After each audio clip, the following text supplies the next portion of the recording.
What's up, people? Guru, it's the Guru. Coming at you again with another video. Today's topic, Drifters, episode 4.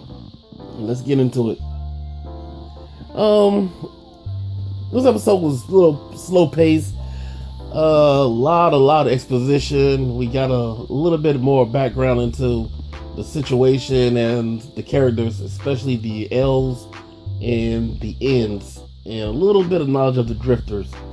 We pretty much know that people are getting pulled out of popular people, historical figures are getting pulled out into this world, and they're fighting for the actual existence of this world. The ends want to destroy all of humanity, and the drifters are brought there to protect humanity. And then you actually got the humans who are trying to survive, and then you got these elves. And anybody that's not considered human, I guess, is called demi-humans. And the Dark King or Black King, whatever he is, he pretty much, him and the ends are at a war with the humans, of course, because they felt that whenever they existed in their real timeline, they were betrayed, and so they have a hate, very deep hate for humanity, and so they wanted to wipe out humanity, and they found more accord with these demi-humans, which are like I don't know, like these orcs and trolls and elves and anything that's not a human but is some kind of, I guess, humanoid, I guess, or whatever you want to call it. So, you know, whatever other creature that got some kind of sentient behavior or whatever is able to that it's self-aware, I guess.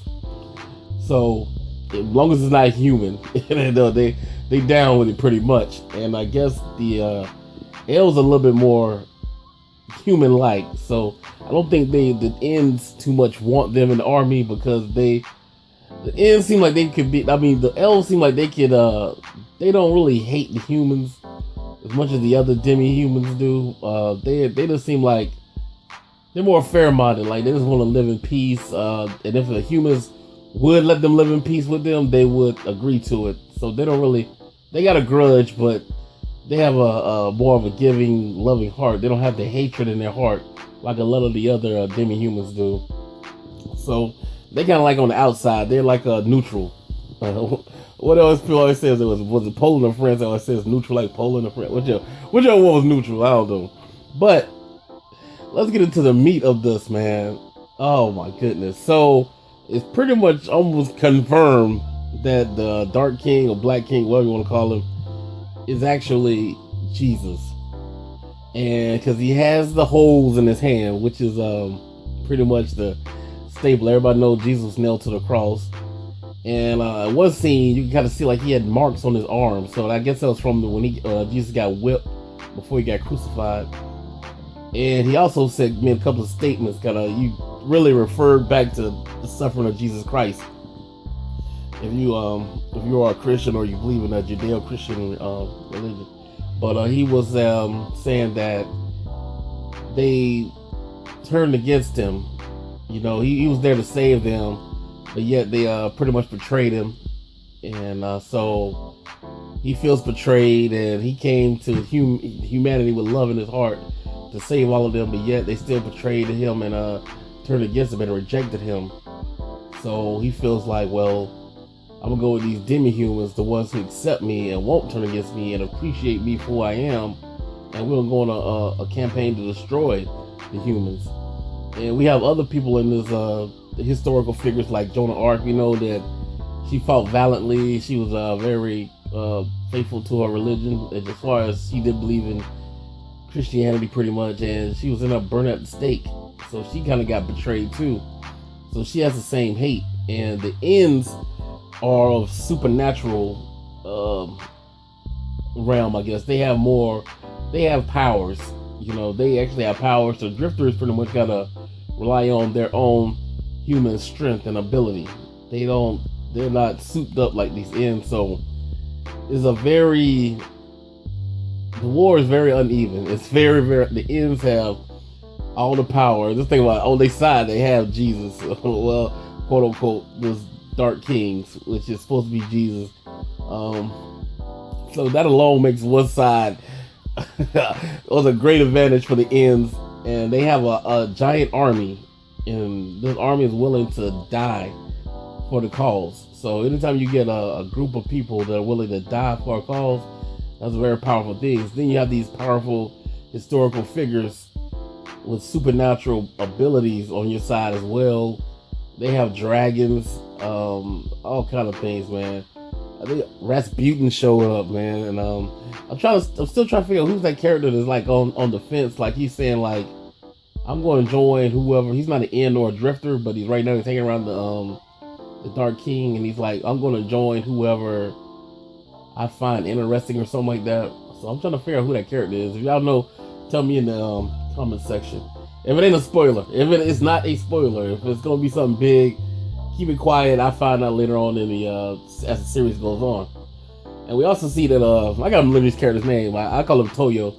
Toyo has been pretty much announced the leader, and he's a good fit because he's younger than the other guy and he's more charismatic. He's strong soldier, and he actually helped the elves before, so they actually look up to him. But they said that he was saying, like, why y'all appointing me the leader?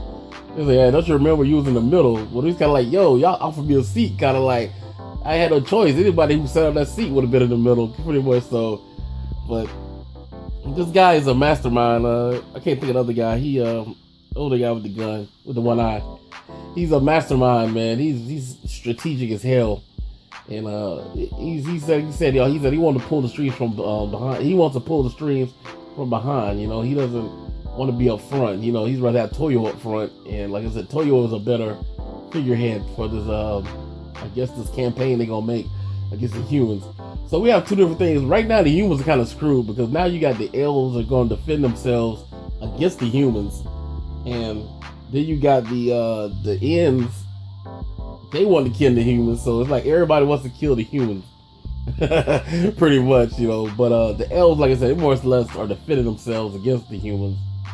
And so this then they got to play with the magical guild. There's a whole bunch of mystery into that. Like they're looking over this, and it seems like they're trying to protect humanity too, or I don't know. It's weird. They're in a weird position. It's like they want to protect humanity, or is it that they just want to stop the ends from taking over? Because they feel like if the ends take over, it's going to be the end of the world. So does the world need to survive with the humans? And if that's the case, why?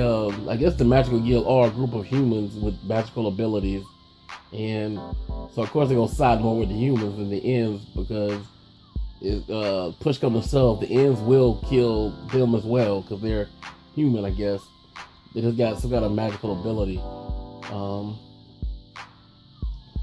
So it's kind of weird. So I guess the enemy of my enemy or whatever, however it goes. But the weird thing is, at the same time, the elves are demi-humans, so they don't want to protect them. Matter of fact, they watch the humans slaughter them. So that's kind of swanky. So nobody's really, the only people that's looking innocent right now is the elves. They really get a short end of the stick because they're not bothering anybody. And we learned a lot about them too. We learned they age slowly. Like the two little kids, like in their mid-30s, and their brother's like over 100 or some years old, and it's like they live 5-6 times longer than human beings. And so they also know they've been subjugated for 40 years now. So we got a lot of information, and they got a strategy because the humans are coming to slaughter them once again, and because they defended themselves against the last attack or whatever, they killed all the soldiers, or most of them. So they're there. So they sent a 200 campaign of men to just wipe them out and kill the drifters as well. But my man Toyo got a plan, and he's gonna take everybody's head tonight. So when he gets like that, man, something bad's gonna happen, man. We're gonna see what this man gonna do. Oh yeah, we can't forget, man, the epic booby grab at the end, man. My man was savage, man. My man was squeezing on that thing. Crazy. Great another good episode, man. Scale of 1 to 10, I give it a 7. Tons of information. We got a Jesus sighting. And we got a booby grab. Oh man, it's just tons of information. But This is Guru. Leave y'all thoughts and comments in the comment section. Don't forget to share. And if you like any of this material, subscribe. And if you don't like this material, subscribe.